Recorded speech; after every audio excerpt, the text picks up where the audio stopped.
বিশ্বৰ সৰ্ববৃহৎ আক্ৰমণৰ বাবে সাজু ইৰাণ। ইৰাণে কাকো এৰি নিদিয়ে। ইৰাণক সহজভাৱে লোৱা সকলোকে উত্তৰ দিছে ইৰাণে। আমেৰিকাৰ মিত্ৰ দেশকো সকিয়নি ইৰাণৰ।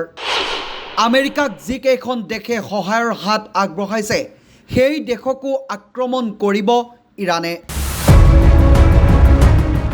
আমেৰিকা ইৰাণৰ সংঘাতক কেন্দ্ৰ কৰি পুনৰ বৃদ্ধি পাইছে উত্তেজনা। আমেৰিকাৰ বিৰুদ্ধে কঠোৰ সতৰ্কবাণী ইৰাণৰ। ইৰাণৰ শীৰ্ষ সেনা বিষয়াৰ এক বিস্ফোৰক মন্তব্যই সৃষ্টি কৰিছে নতুন জল্পনা কল্পনাৰ।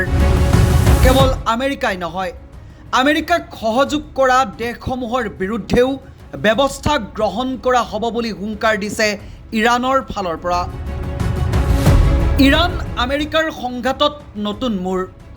আমেৰিকাৰ বিৰুদ্ধে ইৰাণৰ কঠোৰ হুংকাৰ। যিকোনো আক্ৰমণৰ প্ৰত্যুত্তৰ দিয়া হ'ব আৰু প্ৰয়োজন সাপেক্ষে ব্যাপক সামৰিক অভিযান চলোৱা হ'ব। ইৰাণৰ শীৰ্ষ সামৰিক বিষয়াৰ মন্তব্য অনুসৰি আমেৰিকাক সামৰিক বা অন্যান্য ধৰণে সহযোগিতা কৰা দেশসমূহো ইৰাণৰ সম্ভাৱ্য প্ৰত্যুত্তৰৰ আওতালৈ আহিব। ইৰাণৰ এই হুংকাৰৰ পাছতে আন্তঃৰাষ্ট্ৰীয় মহলত বৃদ্ধি পাইছে উদ্বেগ।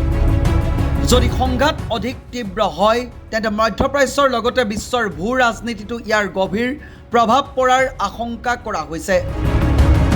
ইফালে ইৰাণৰ সামৰিক শক্তি, ক্ষেপণাস্ত্ৰ ক্ষমতা আৰু আঞ্চলিক মিত্ৰতাক লৈও চৰ্চা অব্যাহত আছে। আমেৰিকাৰ বিৰুদ্ধে ইৰাণে কিমান দূৰলৈ যাব সেয়া এতিয়াও বিশ্ববাসীৰ বাবে এক ডাঙৰ প্ৰশ্ন। হুংকাৰৰ পাছত পৰিস্থিতি কোন দিশে গতি কৰে সেয়াও এতিয়া লক্ষণীয়। ইৰাণৰ এই বক্তব্যই নতুন সংঘাতৰ সূচনা কৰিবনে? কূটনৈতিক চাপৰ মাজেৰে এই পৰিস্থিতি নিয়ন্ত্ৰণলৈ আহিব? সময়হে দিব ইয়াৰ উত্তৰ। নিউজ ডেস্ক ৰিপৰ্ট, গণ অধিকাৰ।